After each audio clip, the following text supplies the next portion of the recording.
Sejam bem-vindos à 67ª Semana Espírita de Vitória da Conquista.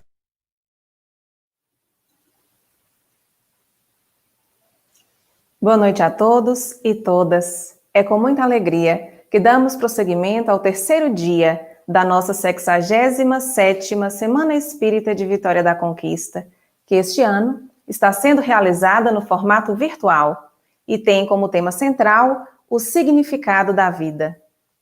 Agora, vamos juntos fazer a nossa prece de abertura.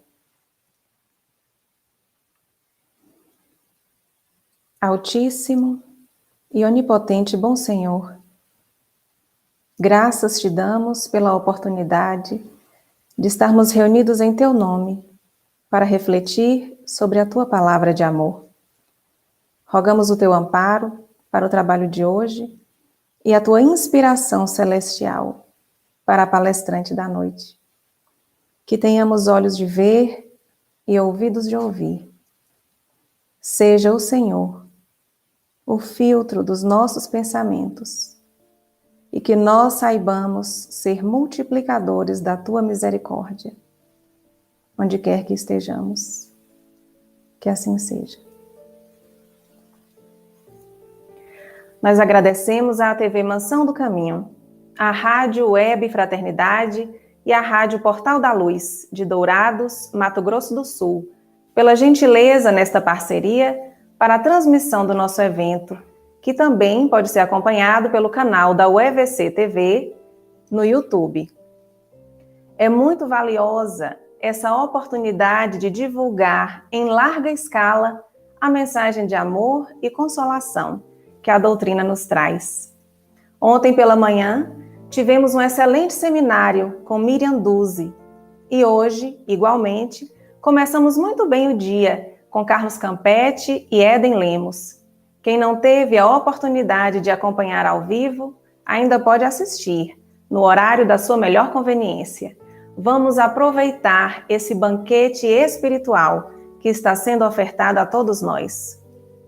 E agora, vamos convidar Yuri Barreto, diretamente de Canindé, no Ceará, para a nossa apresentação musical, executando Torija, de Federico Moreno Torroba.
Nós agradecemos a Yuri por essa bela participação no nosso evento.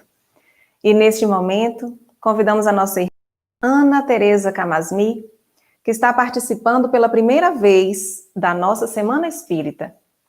Ela é doutora em psicologia, mestre em filosofia e especialista em psicologia clínica. É trabalhadora voluntária do Centro Espírita Tarefeiros do Bem, no Rio de Janeiro, onde coordena a área de treinamentos. Com votos de muita paz, para falar sobre o tema Conhece-te a ti mesmo, passamos a palavra para a nossa querida irmã Ana. Muito obrigada, amigos. Boa noite a todos. É com muita alegria, me sinto muito honrada pelo convite.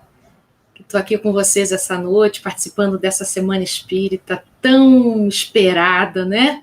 A gente foi contando os dias para chegar ao dia de hoje, então espero que a gente possa ter aqui um encontro de irmãos, de amigos. Eu estava vendo as imagens de como é que foi o último evento de vocês, eu vi o clima amoroso, o prazer de estar junto, a alegria, né? Que a gente possa sentir isso em alguma medida aqui, mesmo de forma virtual, não é? Mas a gente sabe que as ligações espirituais entre nós podem se dar independente das distâncias físicas, né? Então, agora, mais do que nunca, nós estamos experimentando o que a gente tanto fala, não é? O quanto que o pensamento é criador, o quanto que as nossas emoções encontram conexões para além do nosso corpo físico, né? Então, é isso. Então, a gente hoje vai conversar sobre um tema muito importante para a doutrina espírita, que é sobre o conhecimento de si, que é algo que faz parte inexorável, né, do nosso aprimoramento moral e do nosso crescimento espiritual. Então, eu quero começar lembrando que há mais de aproximadamente 2.500 anos atrás, lá na Grécia, na cidade de Delfos, havia um oráculo. Nesse oráculo, tinham sacerdotisas, né? Hoje seriam chamadas médiuns, né? Em que os gregos iam nesse oráculo para fazer perguntas, para pedir conselhos, orientações. Nessa época, conta-se que Sócrates, um grande sábio, também foi lá se consultar. E quando ele foi se consultar, fazer uma pergunta, logo a sacerdotisa disse para ele que ele era o maior sábio que já existiu naquele tempo. Ele ficou muito constrangido com essa afirmação do oráculo. Ficou tão constrangido que não conseguiu se colocar. E quando ele sai desse oráculo, ele viu no portal, né, na entrada desse oráculo, a seguinte frase: conhece-te a ti mesmo.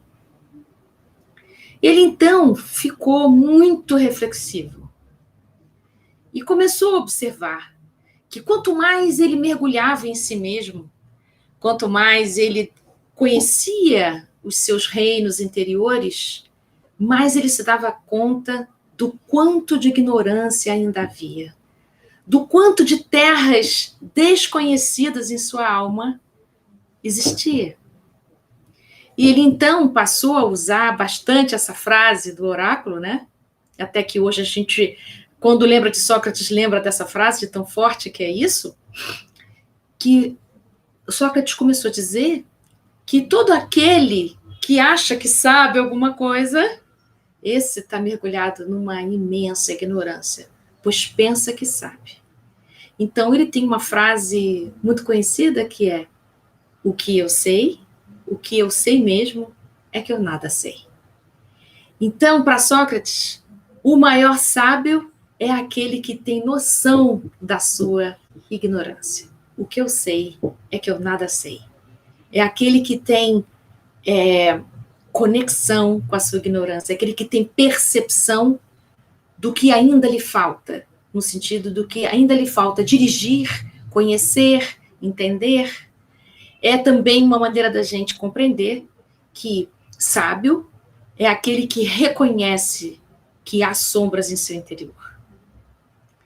Então, pensando nisso, lá no nosso Livro dos Espíritos, na questão 919, Kardec pergunta aos espíritos, vocês conhecem essa questão tão famosa, se existe algum jeito prático, né, da gente melhorar, se existe algum jeito de a gente conseguir resistir ao mal. Aqui os espíritos se remetem a Sócrates, não dizem o nome dele, mas diz, um sábio da antiguidade já disse o que a gente precisa fazer, conhece-te a ti mesmo. Mas qual é a maneira da gente conhecer? Se o conhecimento de si mesmo não é algo que está nas nossas mãos, no sentido assim, não é algo que está facilmente à mão, não é algo que está disponível, assim, eu estou com vontade de me conhecer agora, o que eu faço, né? É uma jornada, é um processo, é um mergulho interior que a gente precisa fazer. E aí, então, Santo Agostinho conta como é que foi o processo dele, desse autoconhecimento, né? Então, ele diz o método que ele utilizou. E aí seria o caso de a gente começar a pensar, e nós? Qual seria o método que a gente poderia usar para nós mesmos, para que pudéssemos fazer essa grande viagem que Sócrates nos convida, que Santo Agostinho nos convida, que os espíritos nos convidam, para que a gente possa conhecer a nós mesmos. Mas antes da gente poder chegar nesses tantos métodos que existem de autoconhecimento, por que é mesmo que a gente precisa se conhecer, não é? Por que é tão importante isso? Se há 2.500 anos atrás já existia essa orientação dada pelos médiuns da época, que era necessário, pelo oráculo, né, que era necessário a gente se conhecer, por quê? A gente não se conhece? Será que o que a gente sabe sobre si já não está bom, não dá conta? E se eu não quiser me conhecer, qual o problema?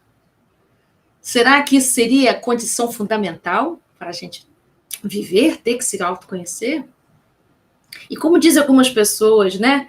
E se eu não tiver com vontade de ter esse tipo de papo cabeça, né? Será que dá para a gente prosseguir? Então, a gente precisa se lembrar que, do ponto de vista da doutrina espírita, nós estamos fazendo uma grande viagem. Nós estamos viajando do nosso estado de simples ignorante, simples no sentido de ainda não termos a complexidade da razão, e ignorância porque ainda não conquistamos os valores morais. Estamos fazendo uma grande viagem evolutiva, ou seja, ela é necessariamente evolutiva, estamos submetidos às forças da lei do progresso, para nos dirigirmos a um estado mais elevado, a um estado mais puro, a um estado mais feliz, evoluído, crescido. E esse grande processo, que leva muitas encarnações, que a gente não tem ideia de quantas vezes, porque cada espírito vai fazer a sua viagem individual, né? Vale dizer que cada espírito tem a sua própria jornada. Embora estejamos juntos viajando, cada um tem uma jornada específica, porque o quanto cada um de nós pode acelerar ou retardar essa jornada é muito próprio e singular de verdade. Então, quanto tempo demora depende do quanto tempo cada um de nós se dedica para poder aproveitar essa viagem, né? E acelerar como precisar. Então, nesse processo enorme que a gente tem de crescimento, o que vai nos guiar é o livre-arbítrio, que, conforme Leon Denis nos explicita no livro O Problema do Ser, do Destino e da Dor, esse livre-arbítrio é uma conquista. Então, ele usa um termo bonito, ele diz assim, nós somos obreiros da liberdade. Então, o livre-arbítrio não nos é dado como se fosse assim, uma caixinha cheia de liberdade dentro. A gente vai conquistando a liberdade ao longo do tempo. Então, quanto mais a gente tem amadurecimento, quanto mais a gente tem condição de responder pelos nossos atos, mais essa liberdade se abre, ou seja, mais perspectiva vai se abrindo e nós podemos agir com maior, não é, soltura diante da vida. Significa dizer que quando a gente está num estado retraído da alma, essa nossa liberdade é correspondente a essa retração.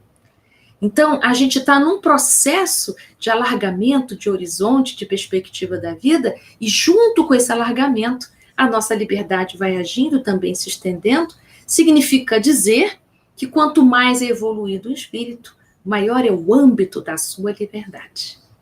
Então, no mundo de provas e expiações que a gente se encontra, o nosso âmbito de liberdade é restrito ainda. Não tão restrito como se habitássemos um mundo primitivo. É mais alargado, mas ainda é restrito se compararmos com a liberdade de um espírito que habita, por exemplo, os mundos de regeneração e mundos felizes, que são os mundos seguintes que a gente está se dirigindo para habitar.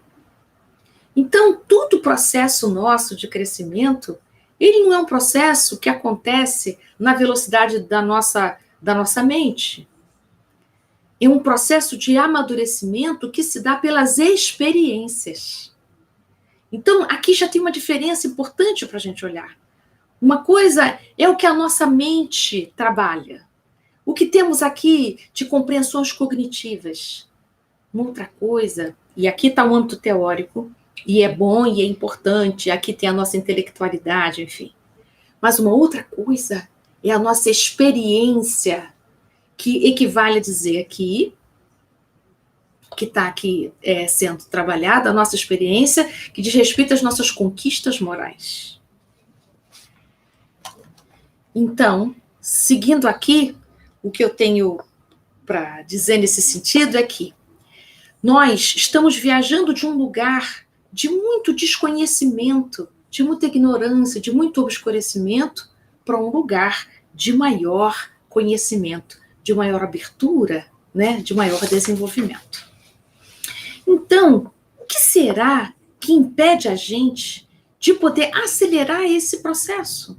De poder alcançarmos regiões mais felizes?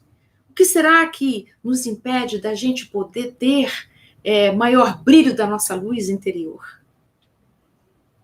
Então, gostaria de falar de uma coisa muito importante, que é a compreensão de por que a gente pode saber como agir, saber o melhor que precisamos fazer para as nossas almas e não conseguimos agir na mesma dimensão. Então, vou dar um exemplo simples. Por exemplo, você pode saber que fumar faz mal à sua saúde, mas você não consegue parar de fumar. Você pode saber que precisa fazer uma determinada dieta para a sua saúde, porque você tem diabetes, por exemplo, mas você não consegue parar de comer açúcar.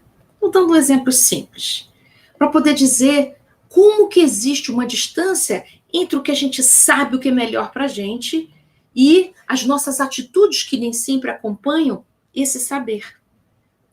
O que faz esse descompasso entre isso que eu sei e aquilo que efetivamente eu vivo e compartilho junto com os outros, né? Então, essa parte, esses bloqueios, essa obscuridade, fica numa região da nossa alma que a gente não sabe. Que os teóricos, muitos teóricos dão nomes para essa parte. Eu vou utilizar um termo que Jung usa e que Joana de Ângeles usa, que diz respeito às nossas sombras. Então, existe uma parte da gente que é claro, que a gente vê, e existe uma parte de nós que é sombria, que é oculta, que a gente não percebe, que a gente não tem domínio. Significa dizer que as nossas ações, sejam elas quais forem, das mais cotidianas às mais complexas, elas acontecem sobre forças que a gente não domina. Estamos aprendendo a dominar.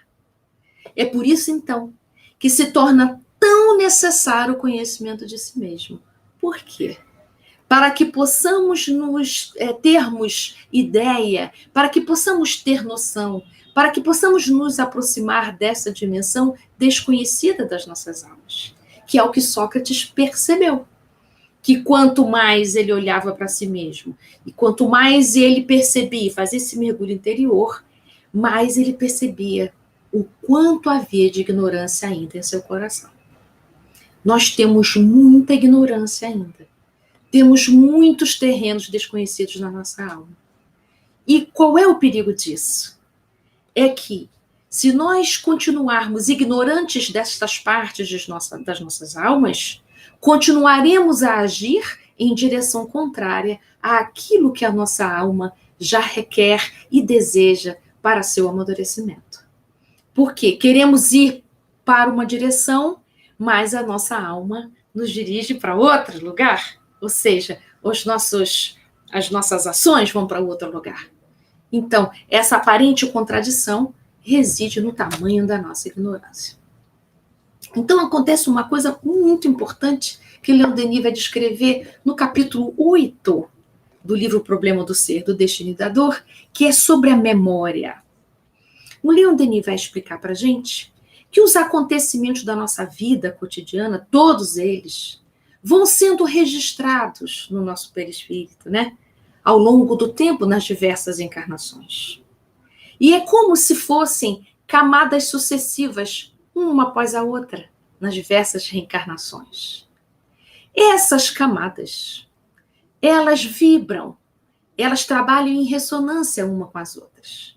Mas, a cada encarnação em que há um adormecimento, um certo esquecimento do nosso passado, para que possamos ter a chance de recomeçar e fazer diferente, quando estamos diante de uma circunstância difícil, por exemplo, um trauma, uma situação inesperada, algo que você não se deparou ainda, esse momento que requer de você uma determinada força, quando você passa por essa circunstância e você percebe como ela está meio desproporcional, como você está reagindo de modo desproporcional, ou seja, se você está sofrendo demais com uma coisa que você acha que não precisaria ser tanto assim, o que Leon Denis explica é que, como a nossa alma é vibração, quando a gente está diante de um sofrimento, diante de uma circunstância difícil, nós entramos em ressonância com essas camadas, nos diversos assuntos semelhantes àquilo. Nós fazemos uma conexão direta com esses assuntos semelhantes. E essa conexão vai dando uma intensidade emocional e espiritual daquilo que eu estou experimentando visivelmente agora. Vamos imaginar que você esteja experimentando algum tipo de traição, vamos imaginar. E essa experiência que está sendo dolorosa se torna extremamente dolorosa de acordo com a ressonância que eu vou fazendo com as diversas experiências de traição que eu já tinha experimentado em outras existências. Pode ter sido eu, o personagem central da traição, ou eu ter sido vítima de traição, não importa, quando é o assunto, é o tema. E então, no que eu tenho conexão com esse mesmo tempo, nesse mesmo momento, dessas experiências anteriores, isso traz densidade e intensidade para o que eu estou vivendo. A mesma coisa se dá, gente, por exemplo, com a alegria. Eu posso sentir uma extrema alegria no encontro com alguém nessa existência. Isso ganha intensidade, porque entra em ressonância com as diversas outras experiências de alegria ou com aquela mesma pessoa que foi algum outro tipo de encontro em outra encarnação. Isso dá densidade, isso dá intensidade para um encontro. Então, quando a gente começa a compreender o que é ser um espírito reencarnante, a gente começa a compreender essas intensidades emocionais da nossa alma. E podemos compreender que se essas experiências anteriores retornam para mim em forma de memória, não dos fatos, mas a memória emocional daquilo, elas retornam com um objetivo muito interessante, com o objetivo da gente dar um melhor lugar dessa vez. Então, se eu tenho uma intensidade do ciúme, não é verdade? Eu posso, nessas lembranças emocionais de reconexão com essa experiência, dar um melhor lugar para o meu ciúme, fazer uma nova compreensão, dar um novo significado para esse tipo de sofrimento. Então, por que eu estou falando tanto dessas experiências que retornam? Porque quando a gente começa a compreender isso nos chama para a gente fazer um mergulho interior, de poder perguntar, por que isso está tão grande para mim? Por que eu não estou conseguindo me desapegar dessas imagens? Não consigo parar de pensar nesse assunto fico com pensamento obsessivo daquele assunto. Então, eu vou precisar de ajuda. E o primeiro passo, depois que você fizer a sua prece, para te ajudar nessa reorganização vibratória, é essa pergunta: o que está acontecendo comigo? Por que isso está tão grande assim? Essa experiência não tem toda essa dimensão. Então, eu posso me harmonizar e posso dar um acolhimento e um bom lugar para o que está me acontecendo. Isso significa que eu preciso sair do julgamento. Porque o julgamento, pelo contrário, ele reprime a memória. Não nos ajuda a dar um bom lugar para as nossas lembranças. Então, para a gente poder colocar num bom lugar lembranças pretéritas, para que elas possam, nesse momento, nesse processo educativo, porque isso é um processo educativo e é um processo terapêutico das emoções, eu agora vou dar um melhor lugar. Porque agora eu estou mais amadurecido, porque agora eu já estou mais crescido. Então, vamos imaginar que você tenha vivido um trauma nesta encarnação. Quando você era jovem, por exemplo, né? E você nunca mais tenha olhado para essa situação. Porque a vida ela é cheia de demandas, né? Então, a gente, para sobreviver, a gente sai atropelando as nossas experiências e a gente é engolido pelo dia a dia, pelas necessidades do dia a dia. E nunca mais eu volto àquela experiência. Aí, me acontece um fato qualquer. Eu já adulta, lá com meus 60 e tantos anos, vamos imaginar, em que eu experimento, por exemplo, algum tipo de separação afetiva. E aquilo me dói tão intensamente, a ponto de, às vezes, eu adoecer psiquicamente por causa disso. E eu posso me perguntar, por que isso está nessa densidade? Por que isso está desse tamanho? Se eu estou desconfiada de que algo está muito desproporcional ao tamanho do que aquela situação me pede, isso é sinal que você está em ressonância com experiências anteriores. Camadas sucessivas, como diz Leon Denis. Podem ser experiências dessa vida, como pode ser de uma vida anterior. Ou as duas coisas, viu, gente? Então, pode ser que nesse momento, então, quando eu fecho os olhos e faço um mergulho interior, e numa prece, numa meditação, eu peço, Senhor, eu quero ver. Eu posso pedir ajuda espiritual para curar, né? Quero me curar dessa dor. Quero poder ter uma perspectiva melhor disso que me traz tanto sofrimento. Porque o que nos cura, gente, é a abertura de perspectiva. Quanto mais apertada é a minha visão sobre algo que me acontece, quando eu consigo ver pouco, eu tenho menos oportunidade de ação. Eu vejo menos saídas. Quanto mais o meu olhar se estica, quanto mais abre a minha percepção sobre uma circunstância, mais opções de ação eu consigo perceber. Então eu posso, de repente, me lembrar, nossa, eu já senti essa emoção antes, eu já senti essa dor antes.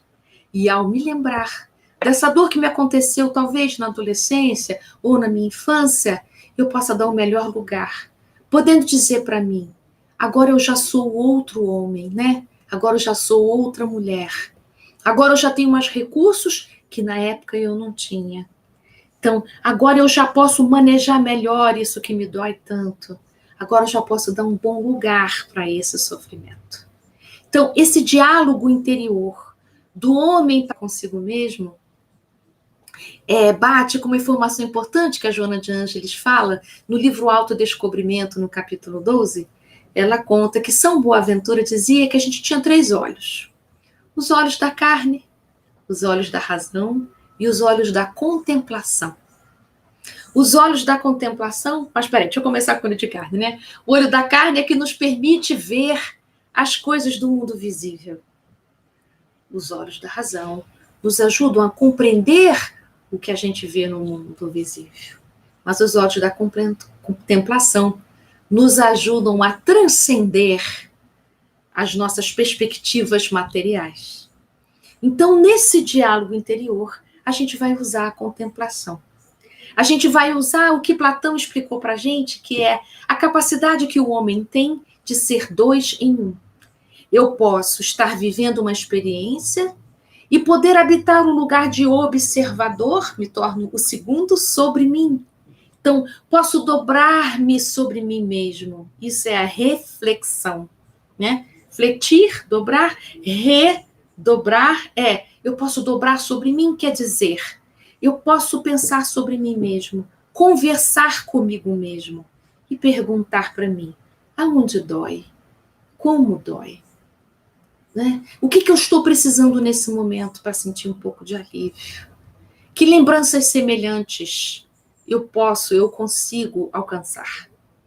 E assim, nesse processo de reflexão que vai e vem, muitas vezes retorna, eu vou conseguindo curar esses momentos que estão fragmentados, machucados, nessas camadas sucessivas do meu passado, e poder estar aqui mais inteiro.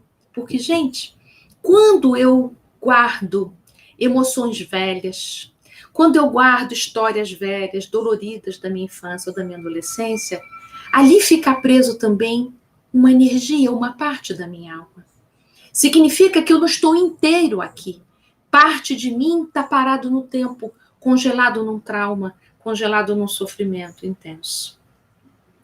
Então, parte da minha atenção está lá, parte da minha atenção está aqui, dando conta dessa encarnação junto com a minha vida aqui objetiva. E é isso que faz com que muitas vezes a gente se sinta na vida sem se sentir pertencente à vida.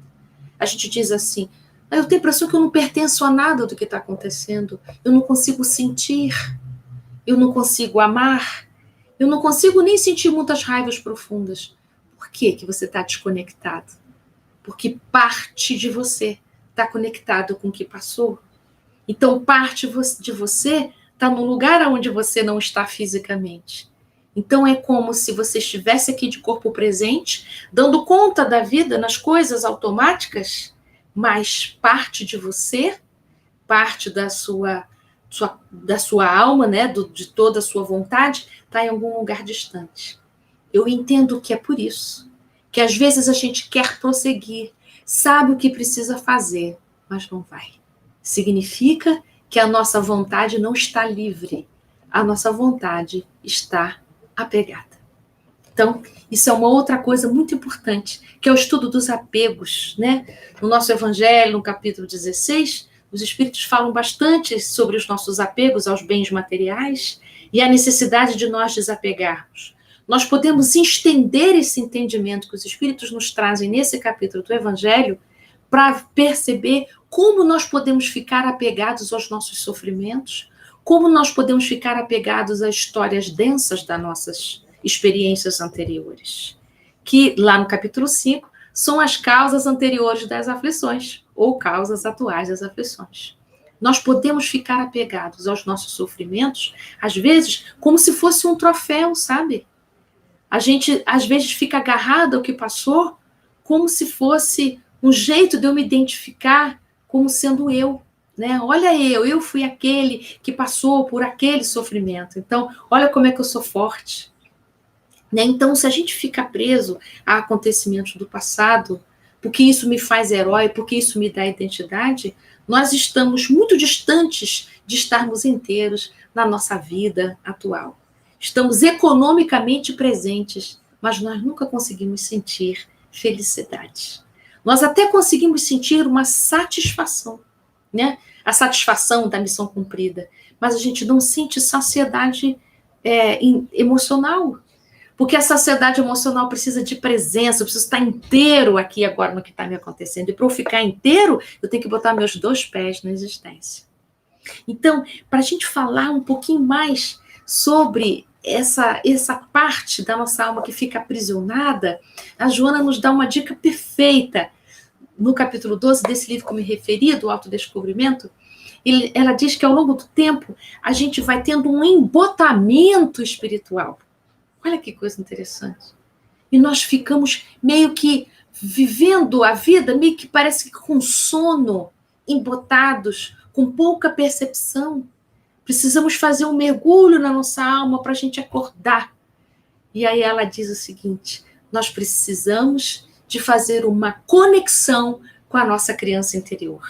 Então, ela entende que o processo de cura é a gente se conectar, a gente conseguir juntar essa parte da nossa alma que está adormecida, que é da nossa criança divina, a nossa criança maravilha, que é semelhante ao que Jesus diz, que é a nossa luz interior. Para a gente deixar a nossa luz brilhar, a gente precisa tirar tudo que tem na frente que ensombreia a luz que somos nós. Então, pensando nessa criança interior, que a Joana de Anjos está dizendo, ela mesma diz, como acessar essa criança interior? Nós precisamos visitar as nossas dores emocionais. Precisamos visitar a parte sombria das nossas almas. Precisamos visitar as nossas perturbações, os nossos traumas, as nossas dores, mas não para a gente entrar na autopiedade. Precisamos visitar para curar. É semelhante a gente entrar num porão, gente, e a gente fazer uma faxina nesse porão. Então, já está na hora da gente fazer esse processo. Sabe por quê? Porque se a gente não se dedica a visitar os nossos porões das nossas almas, a gente fica de guardião do porão, sentinela no porão, a gente não deixa ninguém entrar, porque a gente tem medo de entrar, então a gente também não deixa ninguém entrar. E vivemos a vida muito mais na defesa do porão do que na vida mesma. Então, nós vivemos muito mais nos defendendo do medo de encontrar esse interior do que com a alegria de viver. Então, será que nós não estamos na vida guardiões, sentinelas de nós mesmos, né? Guardando todos os porões, estamos na entrada dos nossos porões, mas nós não estamos usufruindo do que a encarnação oferece?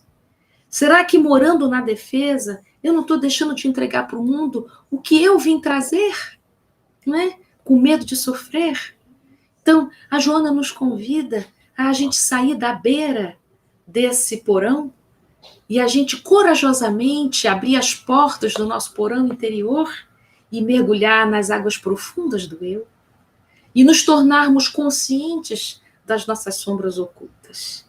Nós precisamos nos lembrar que essas viagens interiores são acompanhadas dos nossos anjos de guarda, dos nossos espíritos amigos que esperam, nossa, assim, ardentemente que a gente faça essa visita. Agora, queria falar sobre esse lugar de ser guardião, sabe? Desse lugar de defesa. A gente gosta tanto desse lugar de defesa que às vezes a gente acha que a gente nasceu para ser guardião, sabe? E a gente acha que a nossa defesa somos nós. Então, existem vários tipos de guardião, de sentinelas de porão. Existe aquele sentinela que é agressivo, existe aquele sentinela que é retraído, tímido, existe aquele sentinela que é vitimado, que tem o vício da autopiedade, existe aquele sentinela que é congelado. Então, será que você está escolhendo ser sentinela da sua vida ao invés de viver a sua vida? E antes que eu possa falar desses 4 tipos, desses exemplos simples que eu estou dando aqui de sentinela da vida, viver assim é viver arrastado pelas más paixões, né?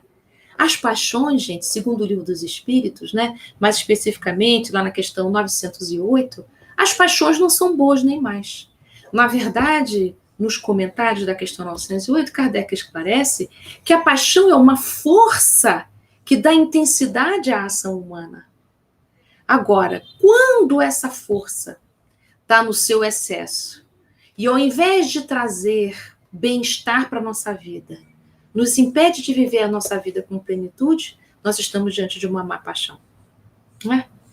Então, quando nós estamos diante de uma má paixão, e nós não temos clareza que ela é uma má paixão, a gente pode gostar da má paixão.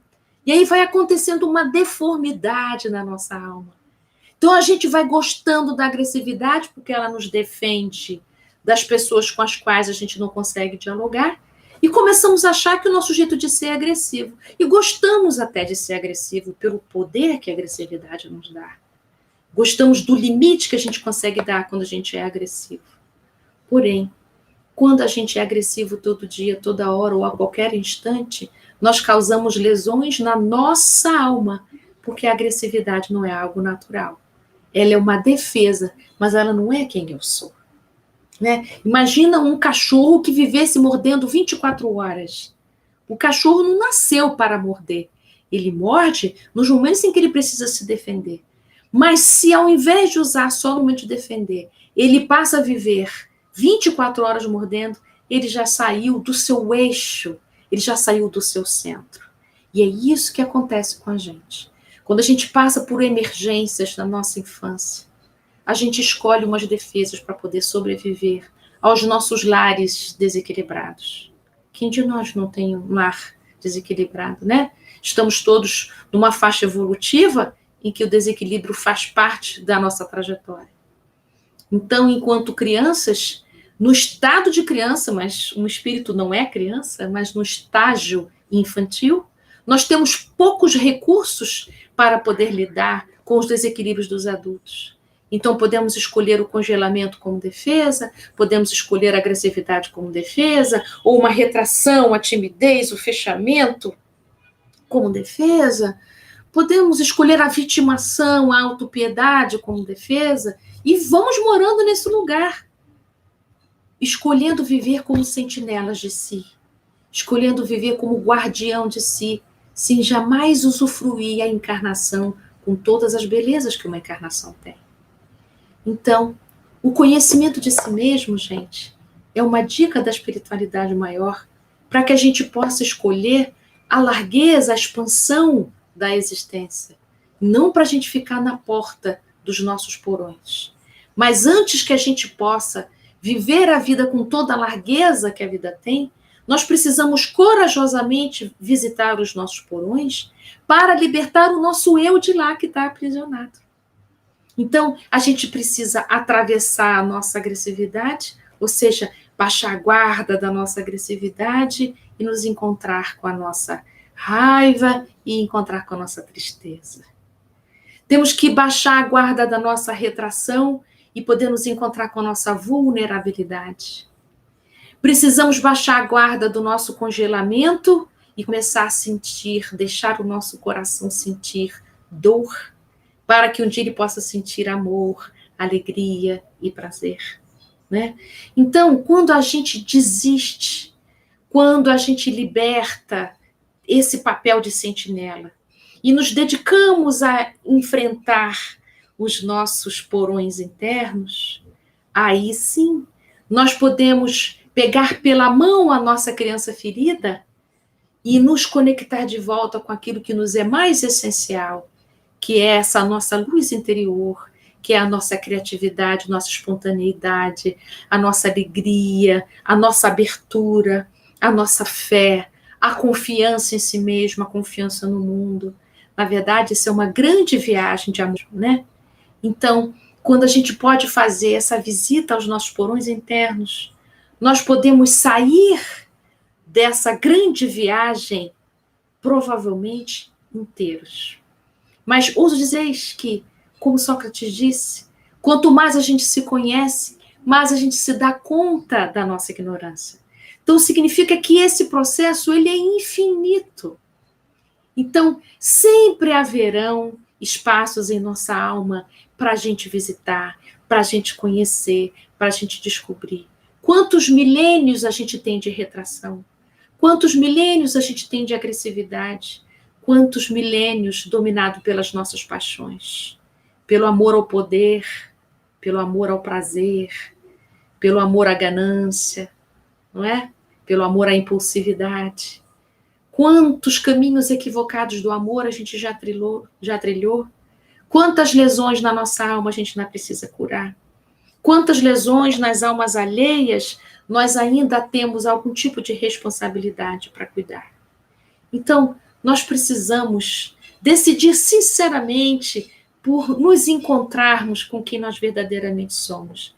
Mas atenção que essa viagem, gente, ela é uma viagem que precisa ser feita com compaixão. Porque senão a gente vai para um lugar muito pesado, que é o lugar de juiz. O lugar de juiz, de legislador, é de Deus. Então, deixa com Deus o julgamento. Nós precisamos fazer essa viagem interior com muito amor. E uma viagem de amor não pode acontecer debaixo de acusação. Uma viagem de amor tem a compreensão como base. Não é a conivência com o erro. Não é a gente se eximir da responsabilidade que é nossa. Mas é a gente poder ter a coragem de nos encontrarmos com as nossas fraquezas. Então, na verdade, essa viagem é uma viagem de humildade. Bem-aventurados os pobres em espírito, porque deles é o reino dos céus. Então, quando a gente se encontra nesse estado de humildade, nós nos encontramos com o reino dos céus, ou seja, o nosso coração se pacifica, porque a gente se encontra com a nossa humanidade. Realmente eu escorreguei, mas a minha ignorância era tamanha. Não é me justificando, nem apagando o que aconteceu. É eu podendo me haver com o que aconteceu, é eu poder sentir o que aconteceu. Então eu posso chorar mágoas antigas para dar um lugar melhor para essas mágoas. Então, em vez de eu gastar energia aprisionando a minha mágoa, eu liberto meu coração dessa mágoa e tenho energia livre para agir na minha vida, no aqui e agora. Aí sim, mais liberto do que já me aconteceu, eu posso, diante de mim, saber para onde eu quero ir e ter força de vontade para ir. Então, a pergunta do por que eu sei, não consigo agir, é porque eu preciso fazer uma viagem de autoconhecimento para libertar a minha vontade. Porque a nossa força de vontade, ela está aprisionada, está apegada a fatos velhos da minha vida, seja dessa vida ou de uma vida anterior, e entra em ressonância com as diversas camadas sucessivas que habitam, né, o meu espírito, aqui mais especificamente na região do perispírito, e que por ressonância ganha intensidade, mas ao mesmo tempo é um grande convite, um chamamento para que possamos fazer um grande processo de cura. Então, gente, de um modo geral, podemos dizer que a reencarnação é uma grande jornada curativa. A reencarnação como um todo é uma jornada curativa. Embora a gente possa dizer que o espírito tem uma vida única, tá certo, né? Nós somos um espírito imortal numa grande viagem única de crescimento espiritual, mas que se dá nas diversas dimensões, no mundo espiritual, no mundo material, no mundo espiritual, no mundo material, e nessas idas e vindas, num grande jogo de erros e acertos, nós vamos conquistando muitos valores morais, nós damos grandes passos rumo ao nosso crescimento, mas nós também, nesses processos de ensaio e erro, nós nos machucamos e precisamos curar essas feridas para que a gente pare de sangrar e tenhamos força, energia, alegria, amor no coração para estarmos inteiros numa encarnação, para a gente ter força de recomeçar. E aí eu queria dizer que, assim como Jesus disse que nós somos a luz do mundo, isso está registrado em Mateus, lá no capítulo 5, também gostaria de citar a carta de Paulo de Tarso aos Tessalonicenses, que diz para nós que nós somos filhos da luz, que nós não somos filhos das trevas. E se nós somos filhos da luz, que possamos andar como filhos da luz. Andar como filhos da luz é a gente procurar sintonia com o nosso Pai Criador. Nos reconhecer como filhos de Deus que somos. Nós somos filhos da luz, somos luz. Mas para que a gente possa estar afinado, para que possamos ter essa luz brilhante, para que possamos nos reconhecer como filhos de Deus que nós somos, nós precisamos ter a ação, o comportamento em sintonia com esses valores que estamos adquirindo. Então, precisamos nos abrir para essa aventura, né? A aventura aqui na Terra é uma aventura que nos convida à abertura do nosso coração. Deus não nos criou para que ficássemos retraídos. Deus não nos criou para que ficássemos enclausurados nas dores da alma. Deus nos criou para que pudéssemos, através das dores que acontecem a todos nós pudéssemos transcender e pudéssemos fazer, e que nós podemos, sempre que nos dedicamos a isso, nos curar e acompanhar esse grande processo de libertação. E isso, gente, só pode se dar se a gente se dedicar a esse grande processo de autoconhecimento, na verdade, esse grande processo de autodescobrimento. Muito obrigada, desejo que tenha sido útil para vocês, que a gente possa se encontrar em breve. Nós agradecemos a Ana Tereza Camasmi pelas oportunas e profundas reflexões desta noite. Foi maravilhosa a sua palestra. Deus a abençoe e nós esperamos revê-la em breve.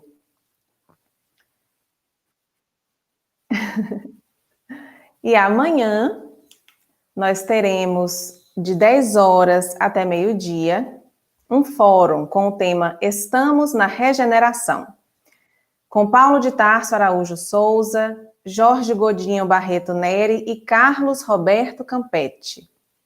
E às 20 horas teremos palestra com o tema É Necessário Nascer de Novo, com Éden Ernesto da Silva Lemos, do Rio Grande do Norte. E para finalizar, nós agradecemos ao Deus da vida, ao nosso irmão maior, Jesus Cristo, e à espiritualidade amiga, por mais esta oportunidade de divulgação do bem. Agradecemos a vocês que estiveram conosco em mais uma noite de luz. Somos gratos também à TV Mansão do Caminho, à Rádio Web Fraternidade e à Rádio Portal da Luz, pela parceria. E desejamos uma noite serena e feliz a todos e todas. Muita paz e até amanhã, se Deus assim o permitir.